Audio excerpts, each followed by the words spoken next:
After an 8-season stretch starting in 2015 where the Detroit Tigers didn't win over 80 games a single time, they made a stunning turnaround that season, sneaking into the playoffs with 86 wins after a 38-46 start going into July. The Tigers rode a Cy Young winner, timely hitting, and pitching chaos into the playoffs last year. While there are superstars on this team like Tarik Skubal and Riley Greene, the real stars of this roster are the swingmen in the rotation and your bullpen guys that can give you multiple innings at a time. The Tigers switched up their philosophy a bit going into 2025, acquiring a few starting pitchers, but still roll a very chaotic roster into 2025. If you enjoy this type of content, please subscribe to the channel. Under a week until opening day, let's get into a breakdown of the 2025 Detroit Tigers. We'll start off with some team ranks, and last season the Tigers had an 8th ranked major league roster, led by a model of rotation, bullpen, and defense leading the way. They did have the 30th ranked lineup in baseball, but the Tigers definitely believe in their strategy. They also believe in a few guys in this lineup to take leaps forward in 2025, and they're going to pitch the ball and play defense better than almost anyone. While the Tigers come in as the 1st ranked farm system by MLB Pipeline,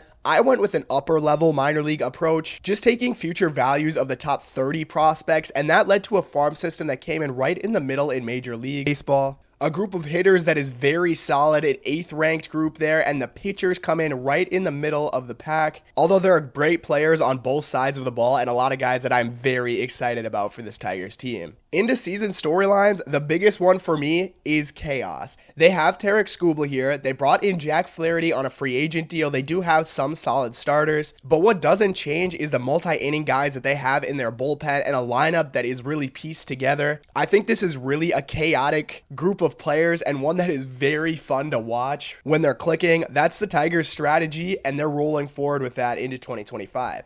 Infield questions is definitely a big one. Javier Baez currently slotted into the 3rd base position, although the production really hasn't been there for him. Couple other guys injured currently in Matt Vierling and Parker Meadows push a couple spots around in this lineup, but there are definitely a couple names in there that the Tigers believe in and a couple guys that I do really like to take a step forward this year. And then the last thing, you need offense. It's going to be really hard to build a sustainable model if you have the worst offense in baseball again this season. Guys like Riley Greene, really solid offensive players. Can we see leaps from the likes of Wenceel Perez, Colt Keith, maybe Spencer Torkelson over a full season in 2025. That'll bring us into an overview of this franchise. Last season, a real good year for him. 86-76, 30 in the AL Central, 6 in the American League, just sneaking into the playoffs. Beat the Houston Astros in the 1st round of the playoffs and would end up losing to the Cleveland Guardians. Their manager here is AJ Hinch, came over from the Houston Astros after the scandal. I think he's a really good manager. This year will be his 6th year already in Detroit.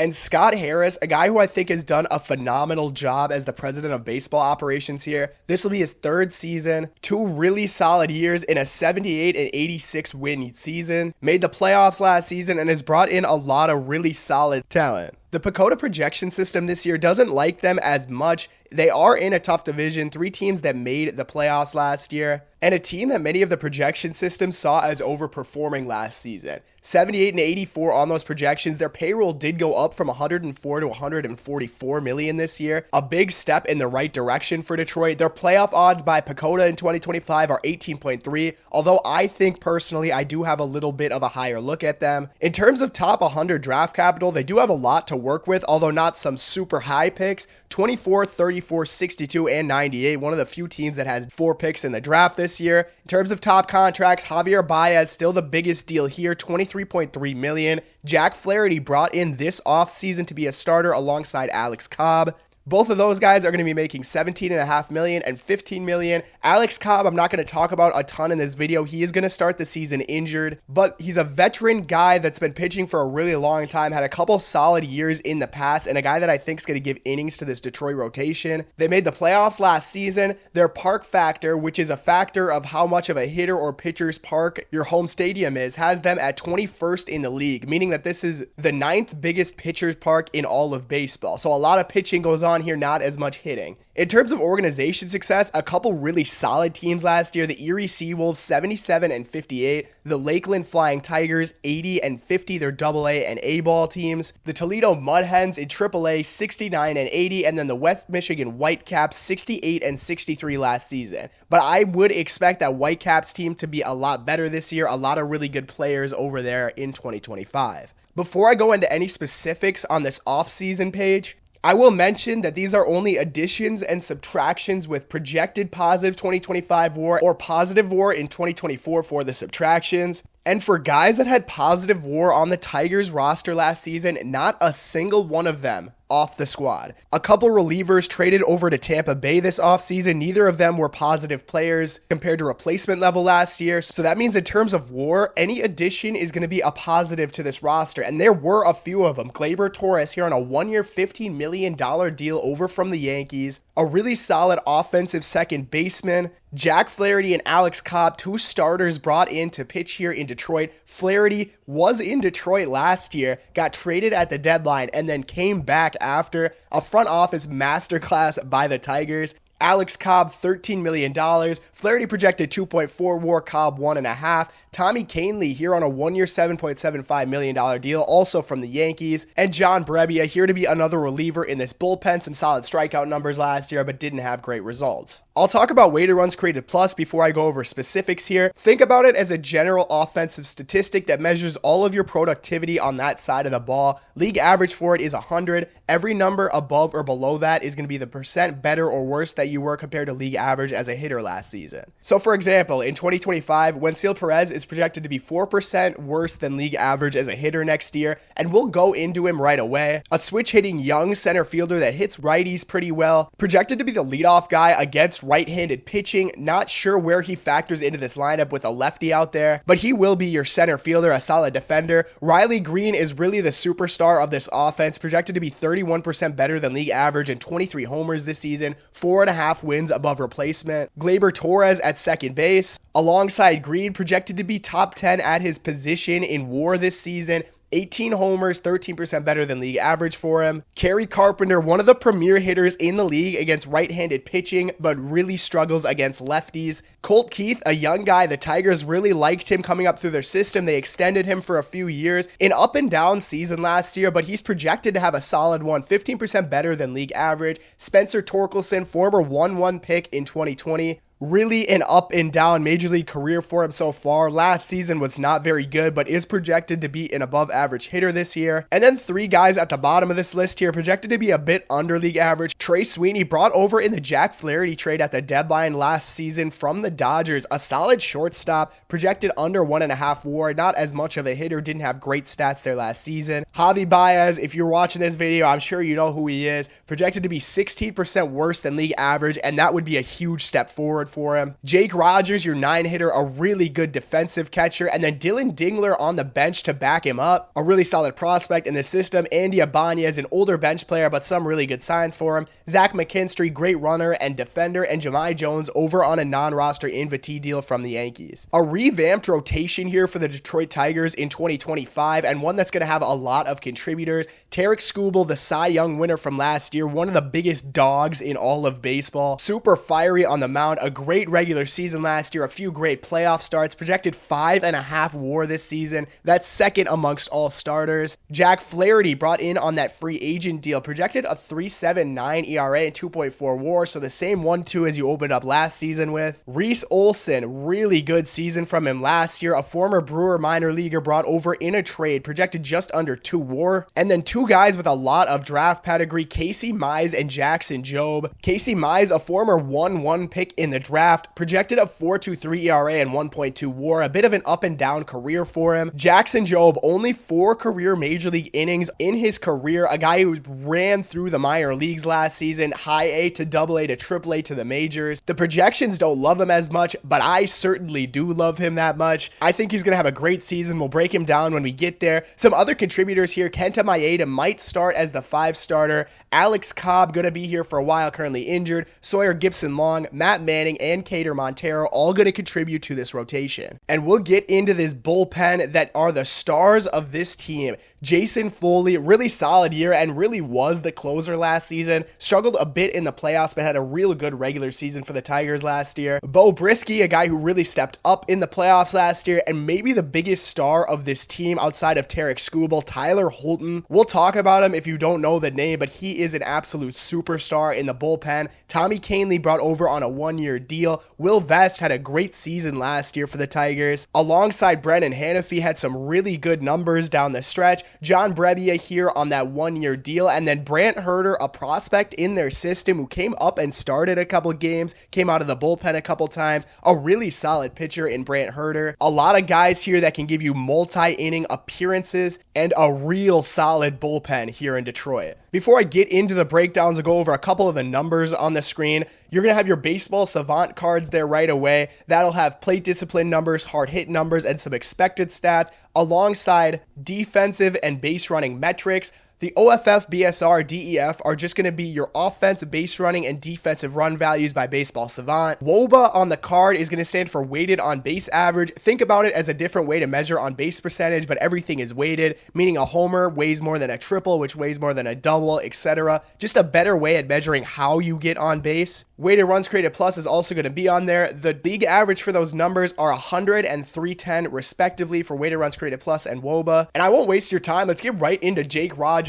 Not a great offensive player, has some pop in his bat though. 29% worse than league average as a hitter last season, but did catch barrels. That barrel rate is pretty solid. He doesn't chase out a lot of pitches, but he does strike out a decent amount. He's got some whiff in his swing. The plus for Jake Rogers is he's one of the best defensive catchers in the game, and that's where he carries a ton of value for this squad. 3.8 WAR per 162 since the 2022 season. A guy who is 95th percentile in defensive run value, incredible at framing and blocking. A guy who did take a bit of a step back offensively last year from a 730 OPS to a 607 last season. 21 homers in 2023, and he really did hit the ball hard. In 2023, the barrel rate, the hard hit rate, average exit velocity, and expected slugging numbers were all in the 70th or higher percentile in baseball. The big thing with Rogers, his launch angle sweet spot percent, or the time that you hit the ball between 8 and 24 degrees launch angle, really tanked last season, and I think that really hurt his offensive production, specifically from the power standpoint. Also historically a great hitter against lefties. Last season just a 499 OPS against them. The second half though, he did find a bit of a power stroke back, raising that OPS up by 30 points. Some solid signs overall in terms of the metrics for Rogers, so I think he can have a better year this year, but if nothing, a really good defensive catcher in Jake Rogers. And then a fun one here in Dillon Dingler, came up last year and had a pretty small sample in the majors, not great, but a guy who has a lot of prospect pedigree for the Tigers. Another guy as well who seems to be an above average defensive catcher. The blocks above average and the framing are both all right. 71 games in the minor leagues last season in AAA for Dingler, a 938 OPS and 17 homers. A guy with over an 800 career OPS in the minor leagues, so one that I think is going to bring a lot of value here offensively. This is one of the guys that I think could take a step forward in 2025 and bring that Tigers lineup up from the gutter. Former top prospect of the Tigers, Colt Keith, came up last season, played a lot of second base, but he's going to be moving to first base this year. An alright rookie season for him. Last season, 97 weighted runs created plus, 13 homers, 7 steals, was out there almost every day, 148 games. A guy who underperformed a couple of his expected metrics that would have made him about a league average hitter, but some good signs in terms of the metrics. The squared up rate is solid, launch angle sweet spot, a bit above league average, doesn't strike out as much as a lot of other guys here. The one thing that I think is a bit of an issue for him, the barrel rate, hard hit rate, and average exit velocity are very low compared to league average. A guy who's right around the middle in offensive base running and defensive run value. Kind of a weird stat for him. Against left-handed pitching, he hits 300, but his slugging percentage goes down by a significant margin compared to his batting average against righties. I took the liberty of looking up some numbers, and his bat speed and launch angles both go down pretty significantly against left-handed pitching, so that really shows a different approach from Keith. First half a 703 OPS, second half a 672, so not a ton of improvement over the year, but a really good month of July for him last year. A former top 25 prospect, the Tigers extended him. They believe in this guy. This is going to be their first baseman for a long time to come. Welcome to Motown, Gleyber Torres, 28 years old, just under 3 WAR per 162 the last 3 seasons, a bit above a league average hitter last year at second base. That's extremely valuable. Unfortunately, just not going to bring you really much of anything defensively or as a base runner. A guy who does hit left-handed pitching very well, though, doesn't strike out a lot. The chase rates are really solid, and he hits the ball at advantageous launch angles. Here on a 1-year deal to be the second baseman this season, a pretty big leap back offensively from a really good 2023 season from Gleyber, 25 homers and 800 OPS.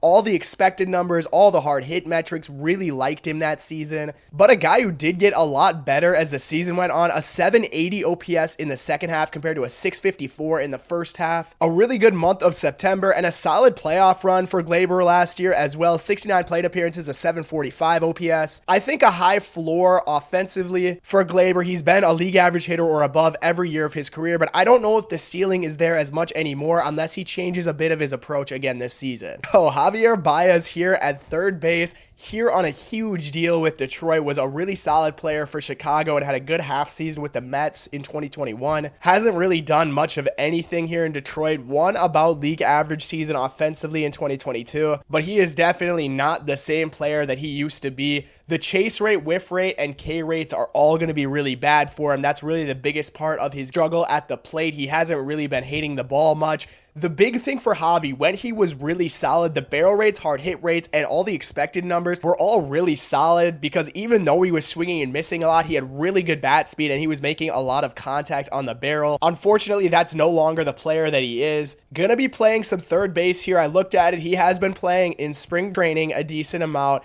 I think Matt Vierling, once he comes back, will take over this spot. He played a lot of third last year. Don't even really want to go over a ton of numbers with Javi because there's not a lot that I can say to you that's going to make you optimistic for him. He's just not really valuable at all from that side anymore. He was 57% worse than league average as a hitter last year. Maybe he can turn it around in 2025, but I can't say I'm super optimistic for him. The bat speed is still really good though, and he has a good arm at short or third base. And we'll get to the shortstop here. Trey Sweeney, 24 years old, came over from the Dodgers last year in 36 games. 19% worse than league average offensively, but a couple pretty solid numbers that I want to get into here. The bat speed for him is really good, and he did a pretty solid job at hitting the ball hard last year. That hard hit rate and average exit velocity are both well above average. Actually hit lefties pretty well last year, which I think is a really solid sign for him because he's been really good at hitting righties in the minors. A former Yankees prospect, traded to the Dodgers, and then from the Dodgers to Detroit, a left-handed bat here in the lineup. A guy who has really good outs above average and sprint speed numbers at shortstop and as a base runner. So I think a player with a pretty high floor. Came up in August a 549 OPS. In September, he was right around league average as a hitter.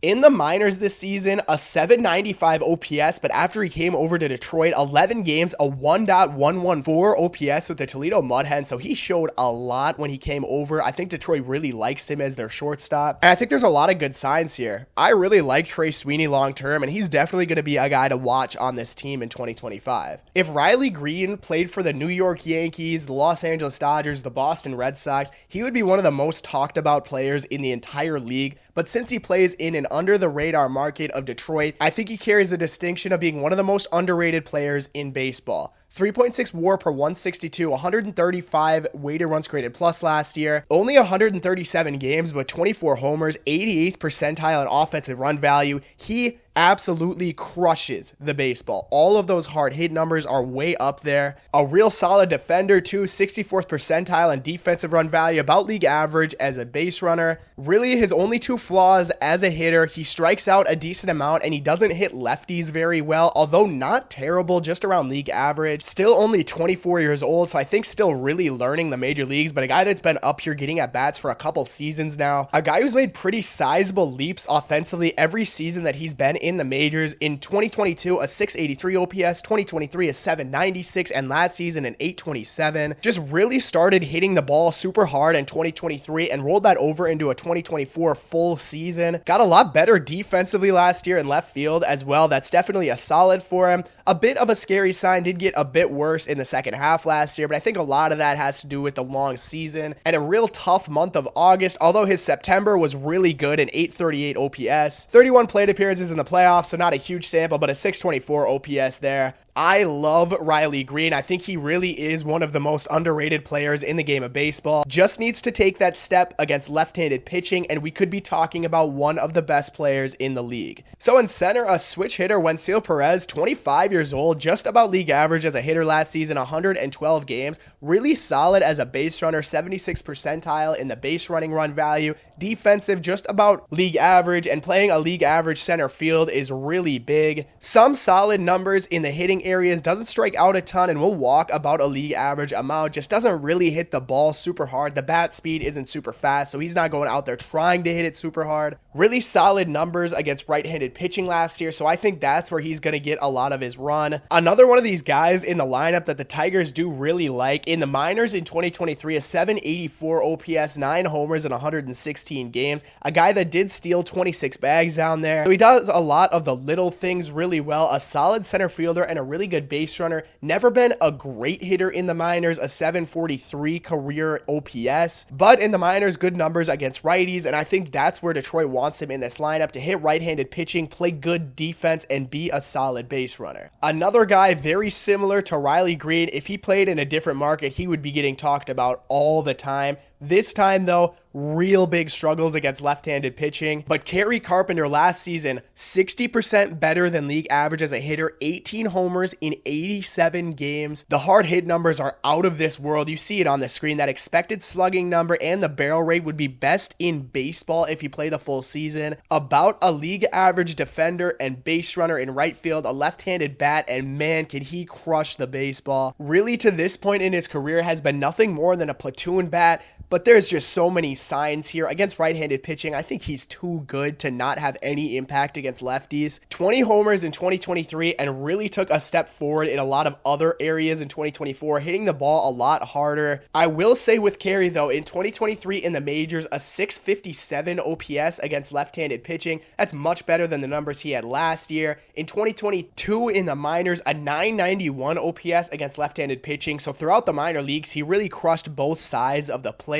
So I think it is there for him. I think Kerry Carpenter could take a pretty big leap this year. You see those numbers against right-handed pitching. If he can do anything against lefties, he turns into one of the premier hitters in the game. I love me some Kerry Carpenter, one of the smoothest swings in the game. Kerry Bonds is your right fielder here in Detroit. And a guy I do really enjoy watching, but sometimes can go through some of the biggest struggles you'll ever see at the plate. Spencer Torkelson, 25 years old, former #1 overall pick, really took a step forward in 2023. I thought we were going to see a lot of good things from him, but last year really reverted back to the hitter that he was in 2022. The strikeout rates went way down. All the expected numbers really didn't like him. He wasn't hitting the ball very hard. Got 92 games of runs, so it wasn't a super small sample either. A guy with big-time bat speed, big-time pop when he can get it going, but he just swings and misses way too much. Honestly, once some guys come back to this team, not sure if Tork's going to get a ton of at-bats, but a 2023 season, 759 OPS, the barrel rate, hard hit rate, and average exit velocity, alongside the expected slugging percentage, were in the upper 20th percentile in baseball. Crushed his way through the minors and really struggled last season. I'm hoping for a lot in the future from Spencer Torkelson, but a lot of bad signs for him last year. He'll be your DH to start the season. Before I go into this bench, I want to mention Parker Meadows and Matt Vierling, two guys that are still injured right now, not yet throwing, but will be contributors to this team offensively. Meadows, a lot of outfield, a really solid defender and base runner, and Vierling will most likely take over that starting third baseman role, at least against right-handed pitching. Currently on the bench, though, Andy Ibanez, a pretty solid year in 2023, not great last season, 1.5 WAR per 162, one of the older guys on this roster. Zach McKinstry, a really utility guy who can play anywhere, really solid base runner and defender, who won't bring a ton offensively, and Jahmai Jones, I wouldn't expect him to contribute too much to this team. He was with the Yankees last season, didn't get much of a run, just below league average as a hitter, although 1.6 WAR per 162 since 2022 for him. We'll get into the pitching section of this video. I'll go over some of the numbers on the screen real quick. Baseball Savant page going to have a lot of the same stuff. On the right side, you're going to be run values again, so pitching, fastball, breaking, and off-speed run value. Bottom left are going to be your pitches, usages, and miles per hour of those pitches. I went with WAR per season because of some of the pitching injuries that have been happening recently. FIP stands for fielding independent pitching. Over a long sample, we see that as kind of a predictor of the ERA, so we would expect over a long sample Tarik Skubal's ERA to come up to 2.49. Stuff Plus and Location Plus, two models built by Eno Saris. Stuff Plus going to measure how good a pitcher's stuff is, and Location Plus going to measure how good a pitcher is at locating his pitches. League average for both of those stats is 100, and we'll get right into it with the Cy Young winner in the American League last year, Tarik Skubal. And by just taking a look at the screen, you can see exactly why he was a Cy Young winner. He really does everything well as a pitcher. Ton of strikeouts, doesn't walk anybody, gave 192 innings last year, which was a big step forward for him. 100th percentile fastball run value, 75th percentile breaking run value, 93rd off-speed run value. He was the best pitcher in the league by run value last season, a lefty, a guy who's been really good in the majors the past few years, just never got a full season. In 2023, a 2.80 ERA, 80 innings. 2022, a 3.52 and 117 innings. He put all of it together last year over a full season, and he really exploded. He threw the slider a bit less last year and used the sinker more, which ended up being a really good pitch for him. Really a guy that can't do anything wrong on the mound. A couple really good playoff starts for him as well. Really the superstar of this team. I would expect him to be in contention for the Cy Young again this year if he's going to pitch as many innings as he did last season. A real good one in this rotation in Tarik Skubal. Somewhat of a welcome home for Jack Flaherty. I mentioned earlier he was on the Tigers last season but was traded and then came back in free agency. A real good year for him after kind of an up and down last couple seasons. A 3.17 ERA. The FIP just a bit higher. The stuff and location just about league average or a little above. Got a lot of strikeouts last year. The whiff rates were really good. His breaking pitches were his bread and butter last year. That slider, a really good pitch for him. He'll throw the four seam and slider just about 70% of the time. I mentioned a really up and down career for him. In 2023, a 4.99 ERA. In 2022, a 4.25. He had been dealing with some injuries in the past. Came up to be a really big prospect for the Cardinals, a former first round pick. Kind of flamed out for a bit and then really brought it back. Was a really good pitcher last year. In 2024, cut the cutter out of his arsenal completely, threw that slider and curve a bit more, and those were two really good pitches for him. Really saw the off speed as a plus for him last season, and I think that's where he's going to make a lot of his money moving forward. Here on a 2-year deal with a player option after next season, so I would expect him to opt out if he has a good year. Although 2 years, $35 million for Flaherty, I believe to be pretty solid value. A legitimate two-starter here for the Tigers. Reese Olson, as a Brewers fan, really hurts me. Came over to the Tigers in a trade a couple years ago, a former Brewers prospect, and he had an incredible season last year. 3.53 ERA. The FIP was actually a lot better too, so I think he's going to have a better season next year. The chase rate, whiff rates, all really good. Didn't give up much hard contact in terms of barrels. But the average exit velocity and hard hit percentage were down a bit in the percentile ranks. A big-time ground ball pitcher, and you can see that with his breaking pitches being really solid. Has had 2 seasons in the majors, both of them really good. Last season, a 3.53 ERA, 112 innings. 2023, a 3.99 ERA and 103 innings. 9 innings in the playoffs last year for Olson to a 2 ERA. Just a really good pitcher, does a lot of things well. Really excited for Reese Olson moving forward. Casey Mize, former 1-1 pick in the draft out of Auburn.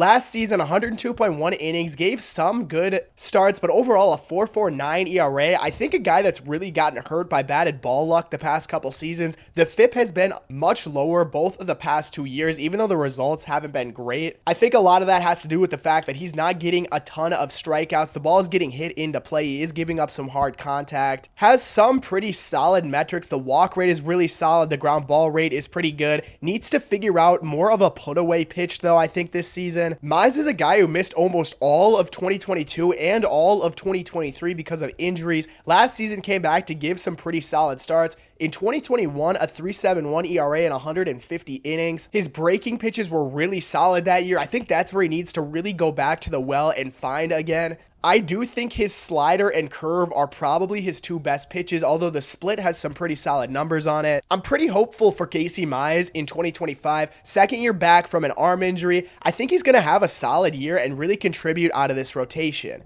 I am so excited to get into this one. Jackson Jobe, 22 years old, the top prospect in this system and the top pitching prospect in all of baseball. Came up and threw 4 innings with the Tigers in the majors last year. That's what you see on the screen in the baseball Savant card. On the player card, though, his minor league numbers from last season in high A, double A, and triple A, a 2.36 ERA, a 3.41 FIP. The strikeout numbers are crazy. He came up and had really good stuff in the majors, 106 on the Stuff Plus. Although a very small sample, these metrics are really good. Didn't get a ton of strikeouts, but again, I think that's what he's going to get over a long term. Limited hard contact very well. A guy that was the former 3rd overall pick in 2021 out of high school.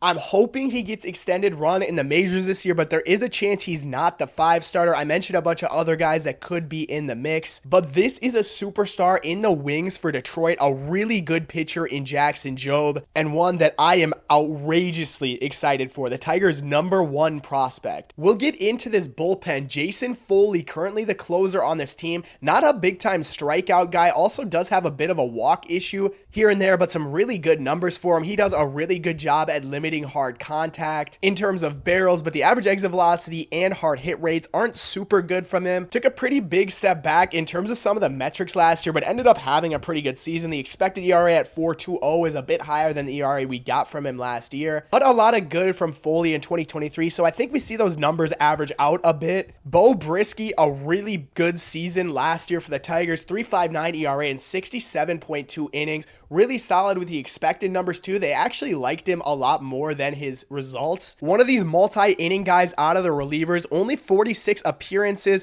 but 67.2 innings. So one of these pitching chaos guys, formerly a starter, really transitioned into that bullpen and became a real solid piece for him. Pitched a lot in the playoffs last year. I don't care if it's crazy or not to have a favorite reliever, but I think Tyler Holton is definitely that for me. Another one of these pitching chaos guys, 66 games last year, 94.1 innings, a 2.19 ERA. This dude could come in and give you 2-3 innings at any time. 98th percentile in the fastball run value last year, the chase rate, the average exit velocity, the walk rate, the barrel rate, hard hit rate, ground ball rate, all in the top 20th percentile in baseball. His expected ERA was in the 92nd percentile. Just about league average in terms of stuff and location for him, but incredible with the control for Holton. That's a big part of his game. Under a 5% walk rate. In 2023, a lot of the same, a 2.11 ERA and 85.1 innings. So there has been a lot of tax on his arm, but a guy that came up as a starter, transitioned into a reliever, still only 28 years old, gave just about 200 innings the last 2 seasons.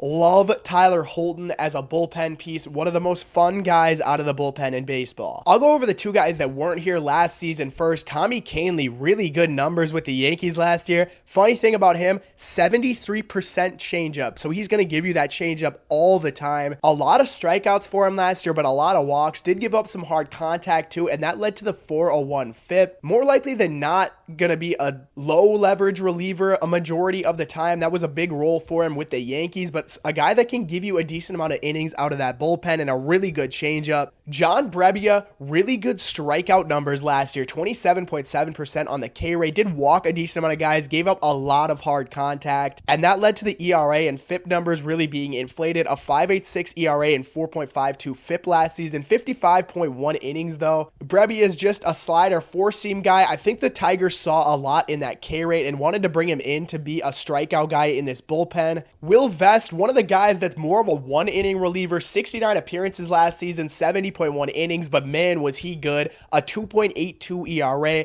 really solid at limiting barrels, 99th percentile in barrel rate, and a really good fastball, 96th percentile in fastball run value there for him as well. Not a huge strikeout guy, but a guy that does a good job at limiting hard contact, getting the ball on the ground. 2 really solid back-to-back seasons for Vest as well, a 2.98 ERA and a 2.82 ERA in 2023 and 2024 respectively. Brennan Hanafy, a 26-year-old reliever, really good last year for the Tigers, a 1.84 ERA. The FIP is a bit higher, but the metrics for arm are great. The average exit velocity, barrel rate, hard hit rate, walk rate, and ground ball rate all up there in the percentiles in baseball. A really solid fastball. The breaking pitches are good as well. The changeup did get knocked around a bit last year, but that was really the only thing for him.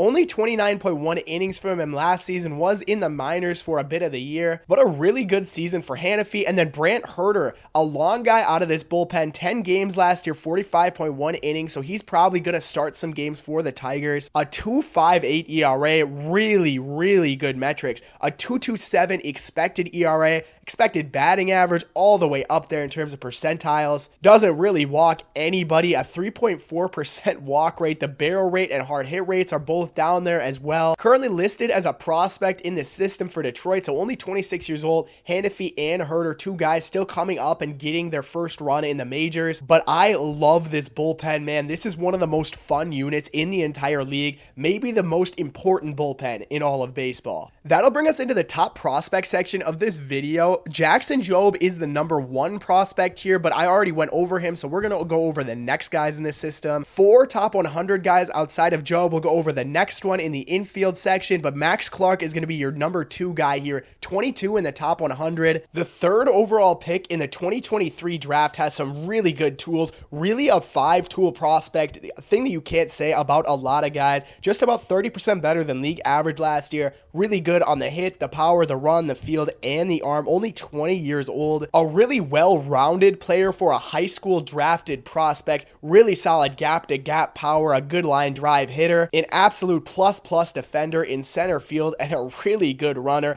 I am so excited for Max Clark to get up to the majors soon. Kevin McGonigle, your number 3 prospect here in the system. 23rd in the top 100, so right after Max Clark. 20 years old, a supplemental first-round pick in 2023. Got off to a late start last season because of an injury in spring training, but he got up to low A and high A last season, and he was very good. Throughout baseball, a lot of people think that McGonigle might even be a better position prospect than Max Clark. He just does so many things well. Last year in the minors, the 6th best strikeout rate, 8.5%. Big time hit tool, 65. The power of 55, run of 55, and a really solid arm. Not as good of a defender as Max Clark, but he plays the infield. One of the more polished hitting prospects in the entire minor leagues. And then Bryce Rayner, the 11th overall pick in the 2024 draft, a 60 Baseball America grade, only 19 years old. Came out as a two-way player, although the Tigers, I think, are going to have him long-term as a shortstop. Has yet to make his official pro debut yet, but a lot of really solid tools for him. Really good hitter, a 50 on the hit tool, 60 power. The fielding isn't as developed yet at shortstop. More likely to have a power over hit profile, but a really solid player. Really the best bet, specifically if Trey Sweeney doesn't do as good in the majors moving forward, to be the long-term shortstop here for the Tigers. But the start of a really good infield crew here in McGonigle and Bryce Rayner, a couple guys we've already seen in the majors in Trey Sweeney and Colt Keith. And we'll go into a few more of those top infield prospects here, starting with Theron Lorenzo, acquired in the Jack Flaherty trade at the deadline last year and is already the number 5 prospect in the system.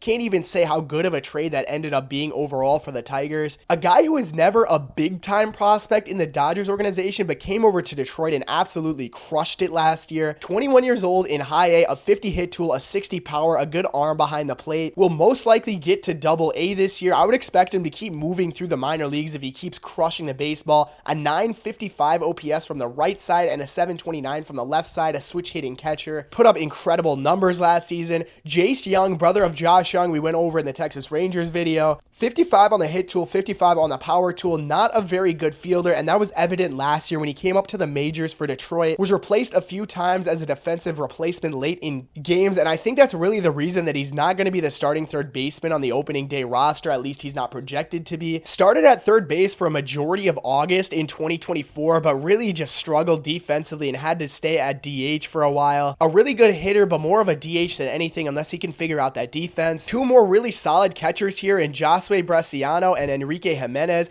Bresciano, a 60 on the power tool, another really good arm behind the plate. Missed a majority of the season last year with a knee injury, but really good numbers in the Arizona Fall League, so really excited for him going forward. Jimenez, a 19-year-old outfield, got to the complex league last season, the 17th overall prospect, and really crushed the ball. Really quality tools for him. Not a standout tool, but a good catching prospect, only 19 years old. And then Hyu Lee, really like him as a second baseman long-term, a really solid hit tool and a good runner. Not as good of a defender, but some really good numbers in the minor leagues. Came over from the Phillies a couple years ago. A really polished hitting prospect at second base. While the Tigers have a really deep position player prospect group, outside of Max Clark, they do really struggle with some of their outfield depth. Chris Rodriguez, the highest ranked prospect here, number 19 in the Baseball America rankings, but only 16 years old, has yet to play in the minor leagues. A lot of really good tools. He was the big time acquisition in the international signing period for the Tigers this offseason. A 60 power tool, a 60 run tool, 50 on the field and arm. A guy that I would expect to play a lot in the DSL this year. One to maybe keep an eye on long term, but you can't really take a lot away from the results yet. Justice Bigbie, number 26 prospect, an older one, got up to AAA, doesn't have as many standout tools. Could see him making a run to the majors though. And then Roberto Campos, not ranked by Baseball America, but was ranked by Major League Baseball in their prospect rankings. 50 on the power, 50 on the run, 50 on the arm. Some solid minor league numbers for him last year. A couple pretty solid pitching prospects here for Detroit, though. We'll start with Jaden Ham, a 60 on the fastball, a 60 on the curveball. 22 years old, the number 11 prospect. Former 5th round pick, has yet to get a big workload in the minors so far, but a really good curveball, really solid movement on that fastball that he doesn't throw super hard, just about 92, 94 miles an hour. The Tigers snagged Owen Hall from going to Vanderbilt last season, giving him just under $2 million in a signing bonus to come to their organization. They really believe in this guy. A 60 grade fastball, a 55 grade slider. Most likely going to start the year in low A Lakeland. Didn't get any minor league games last year. Can touch the high 90s on that fastball. Tyler Madison, a guy with really solid numbers in the minors, but missed the entire 2024 season because of Tommy John surgery. A part of this 40-man roster, so I would expect him to get some run in AAA and maybe come up at some point. A 70 grade fastball, really solid curveball.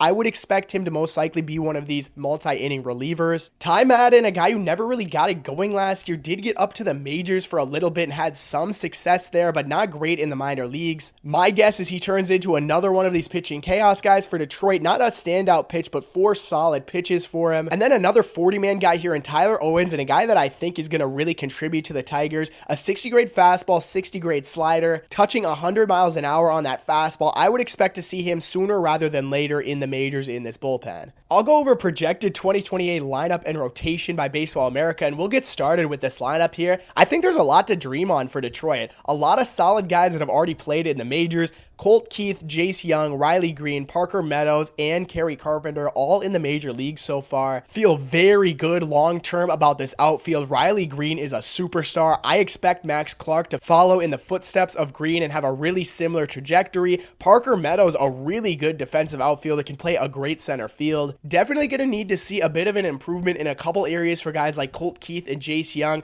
Young just has to get better defensively. Colt Keith, you would expect to be better offensively this season. And then a group of prospects in Theron Lorenzo, Bryce Rayner, and Kevin McGonigle. 3 guys that I do expect to contribute to this major league organization sooner rather than later. McGonigle has been speeding through this minor league system after a great 2024 season, and Lorenzo really took that step forward offensively. Kerry Carpenter as the DH long term, I think you really like that. When you have guys like Riley Greene, Max Clark, Kevin McGonigle, Theron Lorenzo, Kerry Carpenter in this long-term lineup, you feel so good about what the future can look like in Detroit in 2028. And you might even feel better about this projected 2028 rotation and closer because, man, Tarik Skubal, Jackson Jobe, Reese Olson, Casey Mize, Cater Montero, I didn't touch on a lot this video, but a guy who was up last season and really contributed to the team, had some really solid metrics last year. I like him a lot long term. Any rotation that gets started with the Cy Young winner from last season and the number 2 starter is the number 1 overall pitching prospect in all of the minor leagues, I think you feel pretty solid about. Reese Olson, I think, is an incredible 3 starter long term. You feel very good about that if he has to be your 3. Casey Mize, Again, I expect him to take a step forward this season. And Beau Brieske as the long-term closer, honestly, I really like that for him. I think he can be a guy that can give you innings. It's going to be interesting what Detroit decides to do with this bullpen in terms of guys that are going to give you a lot of innings or guys that are just going to be one-inning pitchers. I think we saw a bit of a philosophy change this season in terms of bringing guys like Flaherty in, Mize, and Jobe coming back for full seasons, I think, in 2025. But you can really dream on this projected 2028 team in terms of both the lineup and the rotation. I'll go into some just final thoughts on this organization and where they stand. I really think Detroit turned it around the past couple of years. They're starting to run themselves like a really good small market team, like the Clevelands, Milwaukees, and Tampa Bays of the league, even though they're obviously a much bigger market than those guys. I am so intrigued by this bullpen and rotation. The defense is really good as well. Literally, if that offense can be 20th ranked in the league, 25th ranked in the league, this team makes the playoffs again, and I think they can definitely do it in 2025. Honestly, after doing this breakdown, I'm a lot higher on Detroit than I was going into it. I just love the pitching, the chaos in that bullpen, the pitchers that they have, guys like Holton and Brieske. I think the Tigers could overperform the projections in 2024 and potentially make another playoff run. This was a really fun one to do. Thank you guys so much for watching. If you're still here listening to this, this was a breakdown on the 2025 Detroit Tigers organization.